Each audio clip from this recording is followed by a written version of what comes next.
Au niveau du programme demi-glace, ça va super bien. On regarde ici ce qui se passe. Je vois des enfants heureux, je vois des enfants qui touchent à la rondelle, qui patinent. Il n'y a pas personne qui domine personne. C'est magnifique. Ce qu'on s'attend, c'est toutes nos associations d'hockey mineur qui implantent le programme et qu'il y ait de l'entraide, qu'il y ait des regroupements d'associations pour fournir des infrastructures. Et à date, ça semble bien aller partout.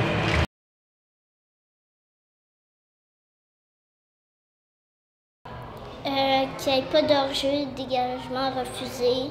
OK. Est-ce que tu touches plus souvent la rondelle? Oui.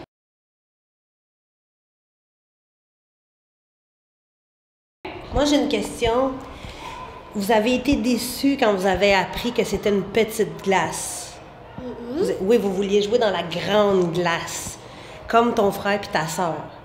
Est-ce que maintenant, tu es encore déçu? Non. Non, hein? Non. Non? Pourquoi maman pense qu'ils sont pas déçus? Bien, moi, j'ai 2 autres enfants plus vieux qui ont joué sur une grande glace à cet âge-là, complètement différents, beaucoup plus de temps de jeu. Leurs habiletés se sont développées. La présence est souvent là, beaucoup plus de passes. Avant, il y a un joueur qui partait tout seul, comptait un but, les autres ne pouvaient pas toucher à la rondelle. Là, toute l'équipe, tous les joueurs touchent à la rondelle. Hein? Vraiment plus agréable. Le jeu est beaucoup plus rapide en demi-glace. Ils ont plus de touches sur la rondelle, plus de mouvements en patin, plus de vision parce qu'il faut réagir plus rapidement. Comparé avec un joueur qui patine bien puis il contrôle le jeu au complet. Il y a beaucoup plus de joueurs impliqués avec un match de demi-glace. Tous les jeunes ils ont vraiment fait des pas en avant en termes de patinage.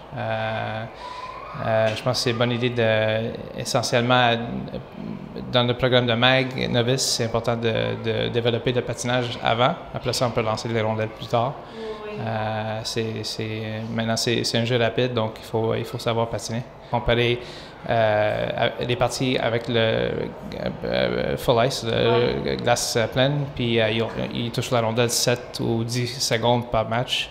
Puis avec la moitié glace, ils touchent la rondelle beaucoup plus. Ils font plus de passes, plus de patins, plus de lancers au filet aussi. Donc, non, il y a juste des positifs. J'ai coaché avant les petits jeunes qui jouaient plein glace déjà à cet âge-là, puis c'était lent. Puis le développement, c'était plus long aussi parce qu'il y avait juste 1 ou 2 joueurs élites qui contrôlaient le jeu au complet. Maintenant, ça implique tous les jeunes.